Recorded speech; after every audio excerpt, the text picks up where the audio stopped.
Estamos de volta com o De Bem com Você e hoje estamos recebendo a endocrinologista Patrícia Fulgêncio e o cirurgião vascular Bruno Naves para falarmos sobre diabetes.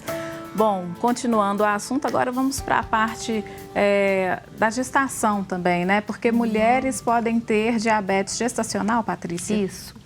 O diabetes gestacional, na verdade, ele é o diabetes que é diagnosticado na gravidez, a partir da 24ª semana de gravidez. Na segunda metade. Na segunda metade. Porque isso tem um motivo. Na primeira metade, no primeiro trimestre da gravidez, então é muito comum que a glicose ela caia. Então, quem tem diabetes e engravida, no primeiro trimestre a tendência é ter uma glicose mais baixa. Então, se a gente faz o diagnóstico nessa fase, provavelmente é uma diabética que não sabia que tinha diabetes e que engravidou, uma pessoa com diabetes que engravidou. Então, a partir da 24ª semana, a gente tem alguns hormônios que são produzidos pela placenta, que é o hormônio lactogênio placentário, que atrapalha a ação da insulina. Então, aumenta o risco do diabetes gestacional. A gente chama esse diabetes de gestacional, isso aumenta o risco de diabetes. E o nome que a gente dá é diabetes gestacional. Isso acontece mais em quem já tem alguns fatores predisponentes, a pessoa que está acima do peso, sedentária, que tem história familiar para diabetes, né, em parente de primeiro grau, essas pessoas elas têm mais risco de ter o diabetes gestacional. E até quanto tempo depois do parto tem que continuar esse acompanhamento? É importante manter o acompanhamento. O diabetes gestacional, assim que se retira o neném, já e a placenta, ele se resolve naquele momento. Só que a gente sabe que quem teve diabetes gestacional, além de ter chance de ter diabetes de novo em outras gestações, tem um risco muito maior de desenvolver o diabetes tipo 2. Então, a primeira coisa que a gente faz é acompanhar esse paciente umas 4 semanas depois do parto, refazer os exames para avaliar se era mesmo um diabetes gestacional ou se era um paciente com diabetes tipo 2 que engravidou. Então, é a primeira coisa. E não sendo um diabetes tipo 2, a gente vai orientar esse paciente a prevenir o diabetes tipo 2. Como prevenir, né, a ocorrência de um outro diabetes numa outra gravidez, de um outro diabetes gestacional e, principalmente, prevenir a ocorrência do diabetes tipo 2. Mudança de estilo de vida, perda de peso, né, sair do sedentarismo. Reavaliar essa alimentação, melhorar a qualidade da alimentação. Então, isso é muito importante que a gente faça logo depois da gravidez. E como falamos de gravidez, tem a questão também da impotência para os homens, né? Eles ficam apavorados quando têm o diagnóstico de diabetes, pensam que já associam imediatamente com a questão da sexualidade? Pode acontecer por alguns motivos. Quando há lesões dos grandes vasos, a aorta ou as artérias ilíacas que irrigam a região genital, pênis, isso pode acontecer também por causa dos microvasos, pequenos vasos e também por causa de lesões neurológicas. Então, às vezes é um sintoma que o paciente chega lá, ele não fala diretamente, ele fala, eu estou sentindo uma coisinha aqui, outra aqui, até que a gente aborda o tema de uma maneira muito natural, muito tranquila, né? Então, assim, a gente sempre repete o que nós estamos falando aqui o tempo todo. Primeiro, assim, ser diabético tem que ter um controle rigoroso da glicose. Rigoroso. Tem que levar a sério o controle da glicemia. É fundamental. Pode ser mais ou menos. Não. Tem que ser muito rigoroso. Segundo, não existe a possibilidade de fumar. A atividade física tem que ser muito regular. E o peso também é importante. A gente tem que ter consciência que você tem que manter um peso equilibrado. Isso é fundamental. Ah, mas eu estou só mais... Não tem mais ou menos. Tem que ter um peso equilibrado. Hoje existem medidas, tabelas, índices, né, de massa corpórea, onde você tem uma meta a ser atingida. E você tem que atingir essa meta. Isso é básico. Então, esses cuidados são essenciais. O controle medicamentoso, seja lá qual for, é fundamental. A pessoa tem que se habituar a tomar a medicação na hora certa, do jeito certo e controlar a glicemia.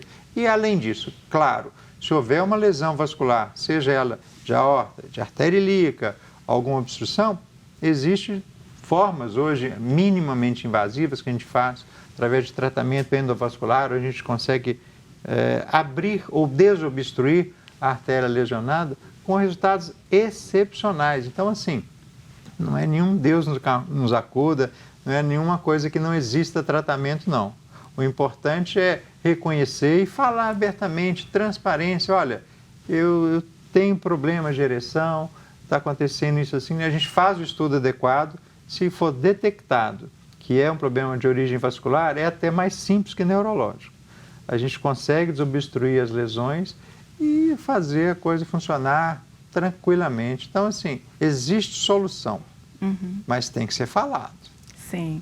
E como é uma doença com tratamento multidisciplinar, assim que a pessoa recebe o diagnóstico, começa o tratamento, o doutor até falou da importância de se ir ao médico mesmo quando não se tem nada, né? Mas qual que seria o primeiro profissional, além do endocrinologista, que essa pessoa deveria procurar? Então, mesmo que ela não tenha nenhuma sequela, nenhum problema naquele momento, mas já para ter aquele contato, caso ela venha a ter, já fazer um contato com um profissional de confiança. Normalmente, o próprio endocrinologista ele vai referenciar o paciente para outros profissionais de saúde, para outras especialidades.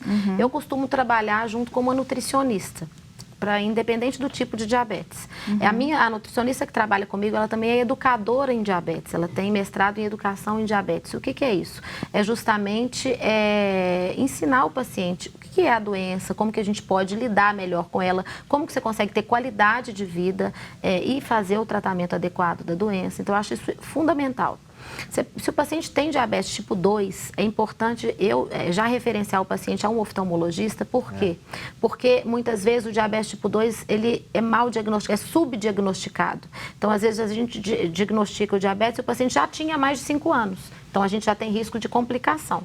Então, é muito importante que esse paciente ele seja referendado a um oftalmologista. E, dependendo da idade do paciente, a um cardiologista também. Então, isso vai depender muito da idade e do tipo de diabetes. E nós falamos anteriormente dessa questão dos medicamentos, do valor, inclusive, né? Só que a farmácia popular disponibiliza alguns medicamentos, né? Esses medicamentos hoje são medicamentos que a maioria da população usa, claro que vai variar, dependendo do tipo do diabetes e de pessoa para pessoa, né? Mas, de modo geral, os medicamentos disponíveis hoje, de graça ou a baixo custo para a população, são os medicamentos que realmente atendem à necessidade? Infelizmente, não. Assim, a metformina, que é disponibilizada gratuitamente, ela é essencial, é um medicamento excelente. A gente utiliza desde o diagnóstico no tratamento do diabetes tipo 2 para a grande maioria dos pacientes. Então, é um medicamento que já tem muito tempo no mercado, tem pouquíssimo efeito colateral, tem um efeito terapêutico muito bom. Então, esse é um medicamento que é disponibilizado pela farmácia popular e que tem uma excelente qualidade. Agora, existem outras classes de medicamentos que têm uma eficácia comprovada, inclusive em relação à proteção cardiovascular e que, infelizmente, a gente não tem na farmácia popular ou disponibilizado pelo SUS. Tem essa questão da informação que a gente vem falando o tempo todo. Essa questão de informação também atrapalha o diagnóstico? As pessoas não têm informação, por isso elas não buscam o médico? Ou também tem essa questão de não se ter o profissional para fazer o diagnóstico? Eu digo em relação, por exemplo, ao Sistema Único de Saúde, que a gente vê várias pessoas, às vezes, com patologias que seriam curáveis, mas o tempo passa e depois fica mais complicado. No diabetes isso acontece também? Olha, a gente tem a assistência primária à saúde, né, que é feita nos postos de saúde. Então, qualquer profissional, qualquer médico, o clínico, né, o médico generalista, o clínico, o médico da família, pode fazer o diagnóstico de diabetes. E aí, se esse paciente está com diabetes tipo 2 inicial, mas as glicemias estão controladas, né, existe a necessidade de medicamento, está tomando um medicamento, às vezes um medicamento oral, não precisa associar medicamento, muitas vezes ele pode ser tratado no próprio centro de atenção primária à saúde. E esse paciente ele deve ser referendado ao centro de atenção secundária, que seria o endocrinologista, quando a doença começa a se agravar, quando os níveis glicêmicos não estão adequados, apesar do tratamento que está sendo feito nessa instituição. Então, eu acho que o diagnóstico ele é facilmente realizado em qualquer posto de saúde.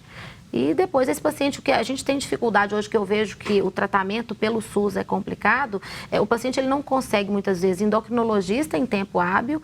Eu dou aula na Faculdade de Ciências Médicas e a gente lá tem um ambulatório que tem atendimento pelo SUS. Eu oriento o atendimento, né, em um dos dias desse ambulatório de endocrinologia. E eu tenho alguns pacientes que chegam para mim e falam: doutora, tem mais de um ano que eu estou procurando, eu estou esperando essa consulta. Recentemente eu recebi uma paciente com diabetes tipo 1, que estava esperando há mais de um ano, ou seja, uma paciente que tem que ter um controle, é um controle mais melindroso, porque ele é feito com insulina, né? Então a gente tem que ter uma atenção maior, muitas vezes fazer contagem de carboidratos. Então é uma paciente que tem que ser seguida por endocrinologista e com uma regularidade maior. Então, eu vejo a dificuldade desses pacientes em ter essa atenção secundária e manter essa frequência de atendimento que é essencial para o bom controle da doença. Doutor, e voltando a essa questão vascular, o senhor falou que às vezes a pessoa tem aquela ferida, não percebe tudo. Tem alguma dica, alguma orientação para que as pessoas evitem essas feridas? A dica é se examinar, procurar, sabendo, né, que você é diabético e que tem uma certa fragilidade, que você tem mais tendência de ter problemas vasculares, perceber, escutar o corpo, né? É tão bom isso quando a gente sente os sinais do corpo, procurar saber como é que está a sua sensibilidade, se você tem alguma dor, se tem calo nos pés, calosidades, porque o diabético ele tem alterações ósseas também, então às vezes ele pisa de um jeito errado. Esse jeito errado de pisar vai abrir uma ferida na pele. Então, é começar a se examinar assim, delicadamente, olhar a pele está boa, como é que está a hidratação, coisas simples. Isso que eu ia falar, às vezes ao tirar uma meia, porque exato. Se a pele for muito fininha, pode fazer uma ferida, né? E como o paciente tem alteração de sensibilidade, muitas vezes ele não vê essa ferida iniciando. Ele só vai perceber quando já existe uma ferida maior, com infecção. Então, examinar os pés todos os dias é importante. É isso que eu quero saber. Quando que a pessoa percebe, deve ficar atenta que aquela não é uma ferida comum?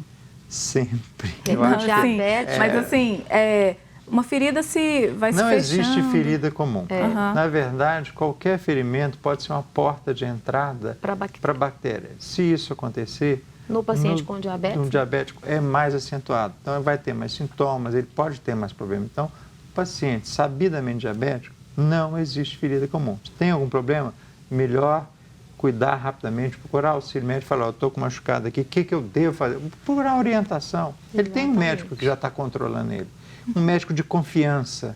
Esse estabelecimento dessa confiança é bom demais. É essencial. Então, é isso aí. Tá certo, então. A gente vai para o nosso último intervalo e daqui a pouquinho de Bem Com Você está de volta e hoje o nosso tema é diabetes.